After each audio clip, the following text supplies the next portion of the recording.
दोस्तों, welcome to my YouTube channel my YouTube है। दोस्तों, आज मैं आपको बताने जा रहा हूँ सीईटी के बारे में। ये सीईटी है क्या, इसकी पूरी जानकारी आपको दूंगा। प्लीज़ इस वीडियो के साथ बने रहें। यदि आप इस यूट्यूब चैनल पर नए हों तो प्लीज़ इस चैनल को सब्सक्राइब कीजिए, लाइक कीजिए और शेयर कीजिए। चलो दोस्तों, स्टार्ट करते हैं। ये सीईटी है क्या।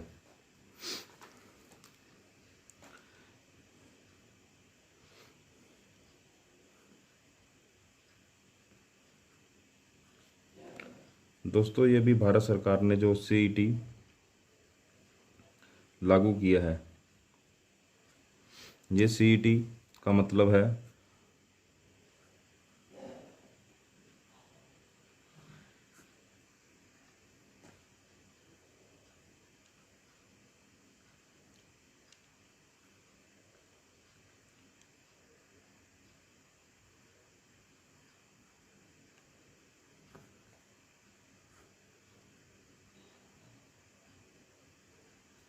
Centre eligibility test. इसका जो उद्देश्य होगा, ये जितने भी हमारे देश में एग्ज़ाम होते हैं जो नौकरी से संबंधित होते हैं, ये उन सभी टेस्टों को इकट्ठा कंडक्ट करवाएगा और जिसकी वैधता 3 साल तक होगी। अब इसके बारे में पूरी जानकारी हम ले लेते हैं कि यह जो सीईटी है, सीईटी किसके अंडर काम करेगा। सीईटी काम करेगा NRA। जो NRA होगा, इसकी फुल फॉर्म क्या है।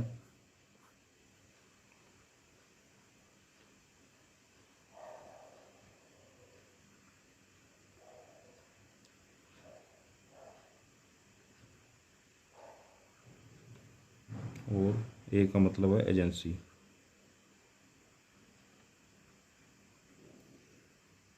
यह इसके अंडर में काम करेगा, नेशनल रिक्रूटमेंट एजेंसी के जरिए। और जो हमारे एजुकेशन का मंत्रालय है, यह उसके अंडर में काम करेगा। पहले हमारे दोस्तों हमारे जो देश में था, वो हर एक डिपार्टमेंट के अलग अलग एग्ज़ाम होते थे। जैसे अब एसएससी ले लीजिए, एसएससी,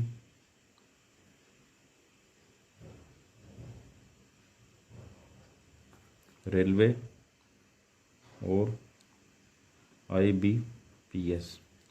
जो एसएससी था, यह 10वीं का, 12वीं का और स्नातक अर्थात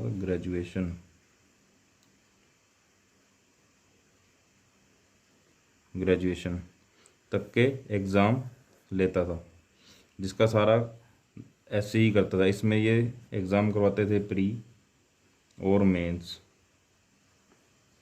जो ये तो इनमें ही होता था, बाकी जो ग्रेजुएशन था इसमें और भी एग्ज़ाम आते थे। ऐसे ही हमारा जो रेलवे था, ये भी 10वीं तक का, 12वीं और स्नातक, जिसे हम ग्रेजुएशन बोलते हैं, ये एग्ज़ाम करवाता था। और जो IBPS, जो बैंक की जॉब हमारी मिलती है गवर्नमेंट में, ये सारे IBPS कंडक्टर था। ये ज़्यादातर स्नातक के ही एग्ज़ाम करवाता था। तो आपको पता है कि जो हमारे देश के माननीय प्रधानमंत्री नरेंद्र मोदी जी, उनकी सोच बहुत अच्छी है और वो हर एक भारतीय के बारे में अच्छा ही सोचते हैं, और बच्चों के लिए तो वो सोचते ही होंगे। तो इसलिए उन्होंने सीईटी का गठन किया। यह जो पिछला हमारा बजट आया था, जो NRA के लिए पहले ही उन्होंने मंजूरी दे दी थी, जो पिछले साल का 2019 में ही उन्होंने इसकी मंजूरी दे दी थी।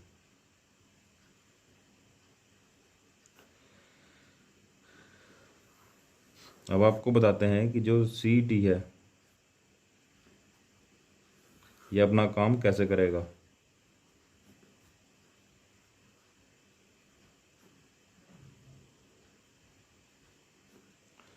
जो सीईटी है दोस्तों, सीईटी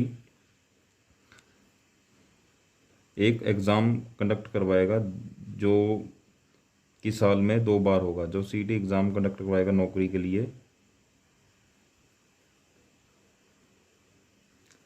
सॉरी दोस्तों, ये कुछ और लिख,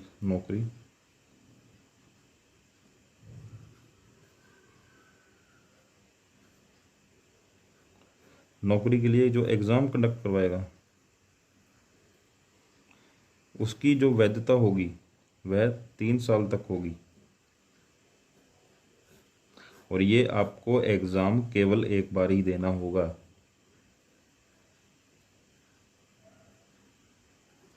यह एग्ज़ाम केवल एक बार ही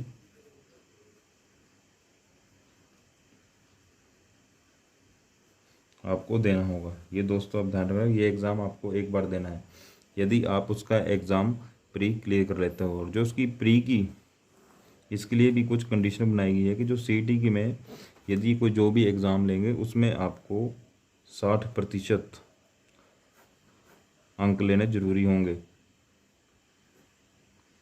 तभी आप उसके प्री को क्लियर कर पाएंगे जो सीईटी का एग्ज़ाम होगा। यह साल में 2 बार होगा और इसमें आपको 60% लेने अंक जरूरी होंगे। जैसे कि आपका एग्ज़ाम ला लें कि ये 100 अंकों का कोई एग्ज़ाम लेते हैं तो उसमें से आपको 60 अंक लेने होंगे, तभी आप इसके लिए क्वालिफाई होंगे। यदि आप पहले ही बार में मान लो कि आप 70% आप अंक ले लेते हो तो आपको ये 3 साल तक कोई टेस्ट देने की आपको ज़रूरत नहीं है।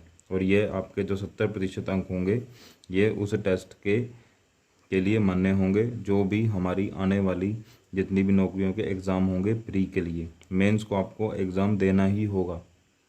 ठीक है, चलो दोस्तों अभी आगे पेज पे लड़ते हैं, कुछ और समझाते हैं आपको।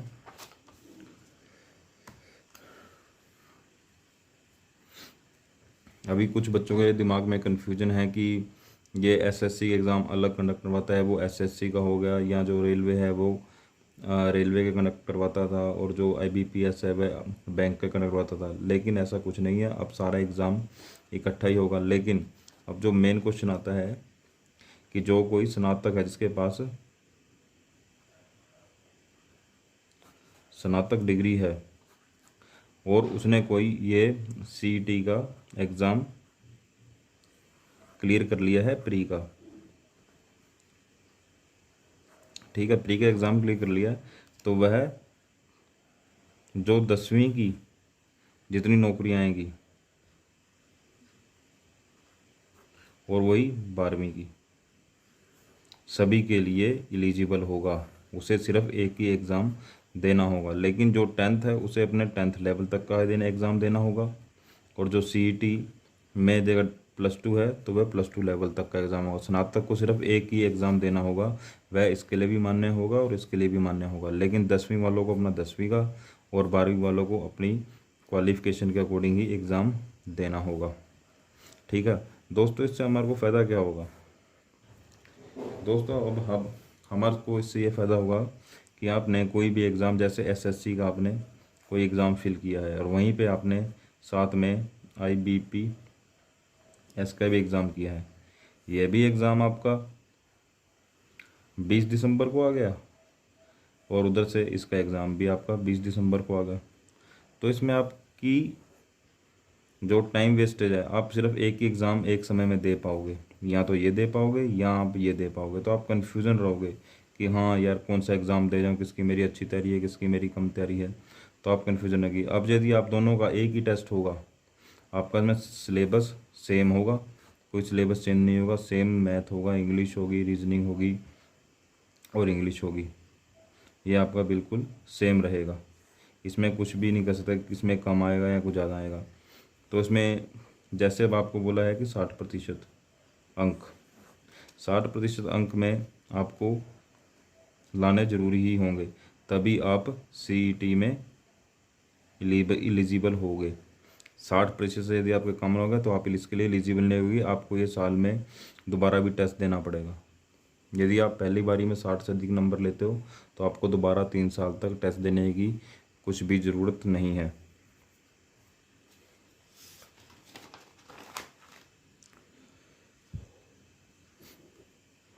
ठीक है, अब आपको इसमें हम बता देते हैं कि इसमें जो सिलेबस आएगा या कुछ जो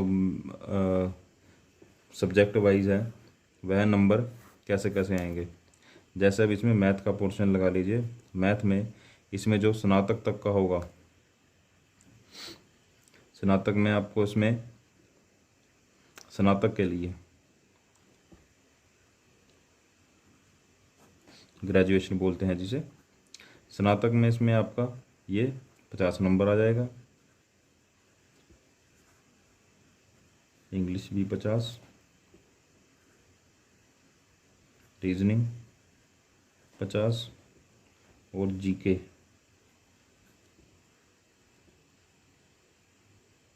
जीएस ये आपकी 50 नंबर का रहेगा प्री के एग्ज़ाम में।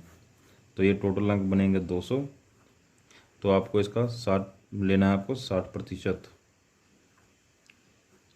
तो 60% के बनेंगे 120 नंबर। 120 नंबर आप लोगे तो आप प्री के लिए क्वालिफाई रहोगे सीईटी के लिए। और वैसे ही यदि हम करते हैं कि जो 10वीं और 12वीं के लिए है, उसमें यही चीज़ थोड़ी बढ़ जाएगी। जैसे मैथ होगा, जो मैथ 30, इंग्लिश भी 30, रीजनिंग भी 30, जीके 30। इसमें जो नया पोर्शन ऐड होगा वो होगा हिंदी, हिंदी भी 30। ठीक है, तो ये आपके टोटल अंक बनेंगे 150। तो 150 का यदि हम 60% लेते हैं तो आपको 90 अंक लेने ज़रूरी होंगे सीईटी के लिए। तो दोस्तों ये किसी भी एंगल से हमारे लिए ख़राब नहीं है।